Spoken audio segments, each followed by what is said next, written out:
अस्सलाम वालेकुम। डॉक्टर अरशद महमूद है। आज के शॉर्ट वीडियो के अंदर हम डिस्कस करेंगे डेवलपमेंटल असेसमेंट को कि डेवलपमेंट असेसमेंट हमने कैसे करनी है, हमारा एम क्या होता है और क्यों हमारे पीजीआर इससे डर रहे होते हैं। हमेशा ये एक नाइटमेयर होता है पीजीआर के लिए और वो बहुत डरते हैं कि भाई इसमें हमने क्या पता नहीं कर लेना है और क्या चीज़ें हमें आइडेंटिफाई करनी है और एग्जामिनर पता नहीं क्या पूछ लेगा। डेवलपमेंट असेसमेंट जो है बेसिकली आपका कुछ सेपरेट केस यूजुअली नहीं आता। ऐसा बहुत रेयरली होता है और मैंने कभी आज तक किसी से नहीं सुना कि किसी का ऐसा केस आया हो कि जिसमें उसमें कमांड यही मिली हो कि भाई आपने इसकी डेवलपमेंटल असेसमेंट करनी है। सेपरेटली केस का आना बहुत मुश्किल है कि आपको सिर्फ कमांड ये मिले डेवलपमेंटल असेसमेंट करें आप इसकी। उमूमन ये क्या होता है, ये पार्ट एंड पार्सल होता है ऑफ सेरेब्रल पाल्सी। जो बच्चे सीपी चाइल्ड होते हैं उनके अंदर ये उसका पार्ट होता है कि अगर आपका सीपी का बच्चा शॉर्ट केस में आ रहा है या लॉन्ग केस में आ रहा है, आपने डेफिनेटली उस पेशेंट के अंदर डेवलपमेंट असेसमेंट करनी है। इसी तरह अगर आपका बच्चा कोई सिंड्रोमिक बच्चा है जो डिले के साथ है, जैसा कि डाउन सिंड्रोम है, तो उसके अंदर भी डेफिनेटली या शॉर्ट केस में या लॉन्ग केस में आपने डेवलपमेंट असेसमेंट करनी है। तो उमूमन डेवलपमेंट असेसमेंट का केस इस तरह आता है, सेपरेटली नहीं आता। अब डेवलपमेंट असेसमेंट का मतलब क्या है? इसका मतलब ये है कि आपने पेशेंट की डेवलपमेंट असेसमेंट करनी है। उसका आपने बताना है कि उसकी जो क्रोनोलॉजिकल एज वो तो जो भी होगी होगी, लेकिन आपने उसकी डेवलपमेंटल एज निकालनी है। अब जरूरी नहीं कि डेवलपमेंटल एज कोई एक एज हो, ये एज डोमेन के लिहाज से डिफरेंट हो सकती है। जैसे आपको पता है कि आपके डेवलपमेंटल डोमेन्स 5 होती हैं, जिसमें लैंग्वेज है, जिसमें कॉग्निशन है, जिसमें सोशल माइलस्टोन्स हैं, जिसमें इमोशनल माइलस्टोन्स हैं और इसमें मोटर माइलस्टोन है। बेसिकली 5 डोमेन्स हैं जिसमें हमने बच्चे को देखना होता है। तो किसी बच्चे के अंदर कुछ डेफिसिट हो सकता है, किसी के अंदर कुछ डेफिसिट हो सकता है। सपोज एक बच्चा जिसको स्पीच डिले है, उसकी हेयरिंग नहीं है, स्पीच नहीं है, तो उसका आइसोलेटेड स्पीच डिले होगा, वो उसकी बाकी डोमेन्स नॉर्मल होगी। इस तरह जो सीपी बच्चे होते हैं उनके अंदर डेफिनेटली मोटर डोमेन डिले होती है। दूसरी डोमेन जैसे कि डायप्लीजिक हेमीप्लीजिक सीपी है, उसके अंदर कॉग्निटिव, सोशल, इमोशनल और लैंग्वेज वो नॉर्मल हो सकती हैं। आपने डेवलपमेंटल असेसमेंट के अंदर उसकी डोमेन्स को देखना है और देखना है कौन सी डोमेन डिलेड है और कितनी डिलेड है।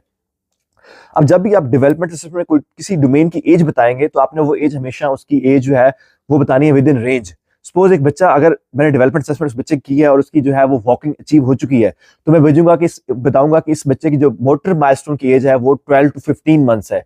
अब बुक में अगर टेबल में जाएंगे आपको तो वहां पे लिखा होगा कि वॉकिंग जो है 12 मंथ पे आती है, लेकिन आपने उसकी रेंज बतानी है। आपने उसकी जो है वो डेवलपमेंटल एज की रेंज बतानी है। आपने बताना है कि जो बच्चा चल रहा है इंडिपेंडेंटली, उसकी जो रेंज है वो 12 मंथ से लेके 15 मंथ तक हो सकती है। इस तरह हर जो भी डोमेन है आपने उसकी रेंज बतानी है। प्रैक्टिकली जिस चीज की हम असेसमेंट करते हैं डेवलपमेंट में, उसमें हम उसकी लैंग्वेज, उसकी हम विजन देखते हैं, उसकी हम हेयरिंग देखते हैं, उसकी हम लैंग्वेज देखते हैं, फिर उसके हम जो है फाइन मोटर और ग्रॉस मोटर देखते हैं। प्रैक्टिकली हम इन डोमेन को देख रहे होते हैं। सोशल डेफिनेटली जब हम थ्रू आउट एग्जामिनेशन कर रहे होते हैं तो सोशल एलिमेंट हम उसका हम देख लेते हैं। कॉग्निशन ज्यादा इतनी चेक नहीं होती और इमोशनल कंपोनेंट भी इतना ज्यादा चेक नहीं होता। अब रूल्स क्या है डेवलपमेंट असेसमेंट के? रूल्स ये हैं कि आपने सबसे पहले उस डोमेन को चेक करना है जिसमें पेशेंट की कॉपरेशन चाहिए और जो नॉन पेनफुल हो। जैसा कि एक पेशेंट जिसको आपने अगर विजन चेक करनी है तो सबसे पहले आप उसकी विजन की तरफ जाएं, आप उसकी हेयरिंग की तरफ जाएं और आप उसकी जो फाइन मोटर है वो पहले करें, क्योंकि इन इन डोमेन्स के अंदर आपको पेशेंट की कॉपरेशन भी चाहिए और ये ऐसे हैं जिसके अंदर कोई पेन नहीं होता। जबकि जो ग्रॉस मोटर है, क्योंकि उसके अंदर पेशेंट को आपने मोबिलाइज करना है, चलाना है, तो डेफिनेटली उसमें पेशेंट इरिटेट भी हो सकता है। इसको आप एंड पे रखें। आपने विजन सबसे पहले करनी है, फिर आपने हेयरिंग करनी है, फिर आपने उसकी जो है उसकी साथ में लैंग्वेज देखते रहनी है, फिर उसके बाद आपने उसकी फाइन मोटर करनी है और फिर उसके बाद आपने उसकी ग्रॉस मोटर करनी है।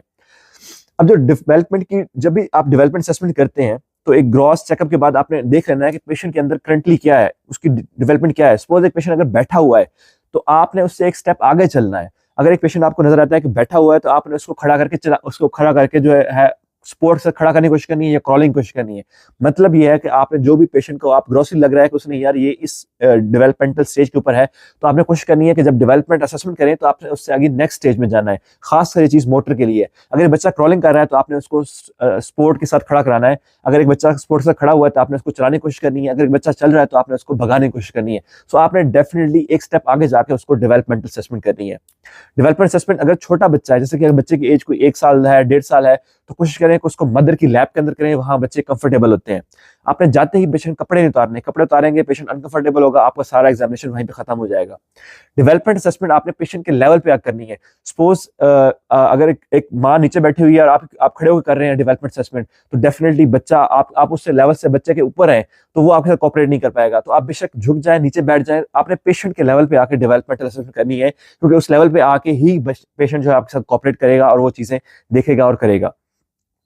डेवलपमेंट असेसमेंट में जो है जब अप्रोच करेंगे तो बाकी चीजें तो वैसे ही है। आपने पेशेंट को हमेशा राइट साइड से अप्रोच करना है, कंसेंट लेनी है, मदर के साथ आपने रैपो बिल्ड करनी है, जो भी मदर है, फादर, जो भी गार्डियन है, क्योंकि छोटा बच्चा भी इस चीज को ऑब्जर्व कर रहा होता है। जब उसके आप फादर या मदर के साथ बात करते हैं तो डेफिनेटली उसका इम्पैक्ट बच्चे पे पड़ता है और वो भी आपके साथ जो है वो कोऑपरेट करेगा डेफिनेटली।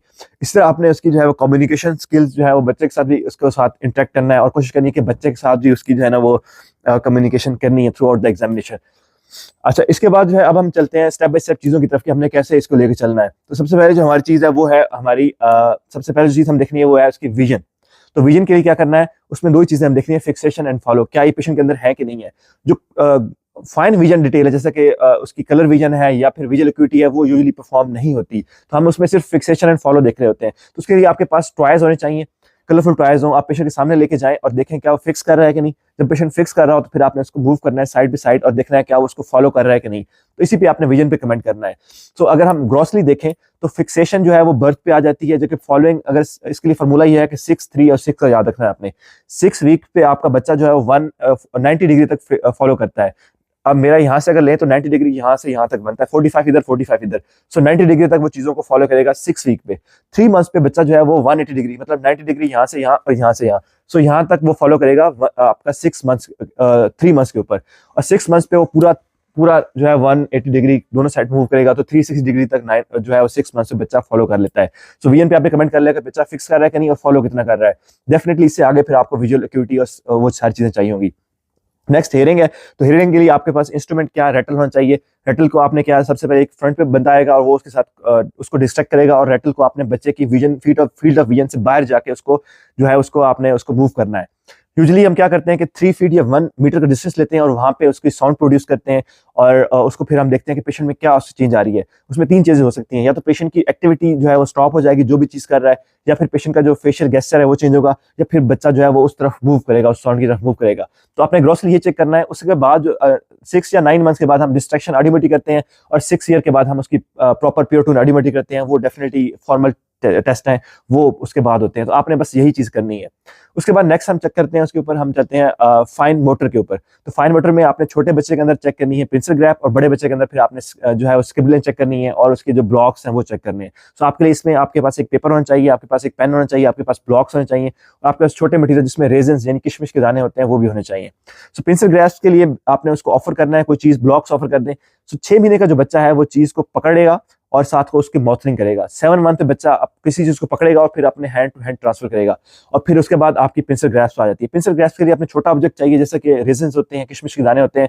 तो अगर आपका बच्चा जो है वो 6 महीने का है तो वो पामर ग्रैप्स करेगा, मतलब ऐसे पकड़ेगा, पाम से चीज को पकड़ेगा। जब बच्चा कोई 7 to 8 मंथ का होता है तो फिर उसके अंदर रेडियल ग्रैस्प होती है, यानी पूरा इस साइड से सारी फिंगर्स मिला के और थंब के साथ ऐसे पकड़ता है उसका बच्चा आपका। जब बच्चे की उम्र कोई 9 to 10 मंथ की होती है तो इमेच्योर पिंसल ग्रैप होती है कि वो थंब और इंडेक्स फिंगर्स की साइड्स को यूज करके चीज को पकड़ता है, पूरा इसको पकड़ता है। इसको हम इंफीरियर पिंसल ग्रैप या इमेच्योर पिंसल ग्रैस्प कहते हैं। और जब बच्चा आपका 11-12 मंथ का होता है तो उसमें मैच्योर पिंसल ग्रैस्प आती है और चीज को बिल्कुल ऐसे पकड़ सकता है, ठीक है। तो इस तरह की पकड़ आ जाती है, तो इसको मैच्योर पिंसल ग्रैस्प कहते हैं। जो बच्चा 1 साल का होता है तो आप जब उसको पेपर और पेंसिल देंगे तो उसके ऊपर लाइनें मारेगा।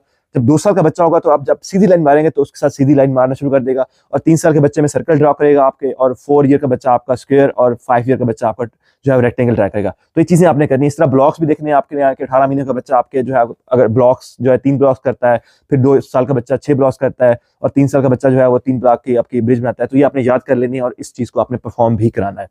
इसके बाद हमारा मोटर एलिमेंट आ जाता है। जैसे पहले मैंने बताया था कि मोटर में आपने देखना है कि बच्चे की क्या स्टेज है। अगर बच्चा बैठा हुआ है तो आपने क्रॉलिंग की तरफ जाना है, अगर बच्चा क्रॉलिंग कर रहा है तो आपने खड़ा होना है, अगर खड़ा हुआ है तो हम चला के देखना है। तो इस तरह आपने उसकी मोटर की भी एज निकालनी है और इन सब चीजों की एज निकालनी है। अगर किसी बच्चे के अंदर 2 या 2 से ज्यादा डोमेन्स डिले हैं तो आपने उसको बोलना है कि ये पेशेंट के अंदर ग्लोबल डेवलपमेंट डिले है।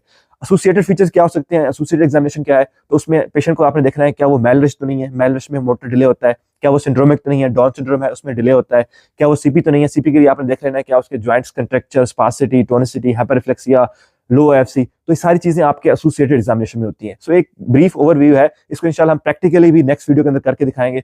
सो अगर फिर भी आपको कोई क्वेश्चन है तो आप कमेंट सेक्शन में पूछ सकते हैं। Thank you.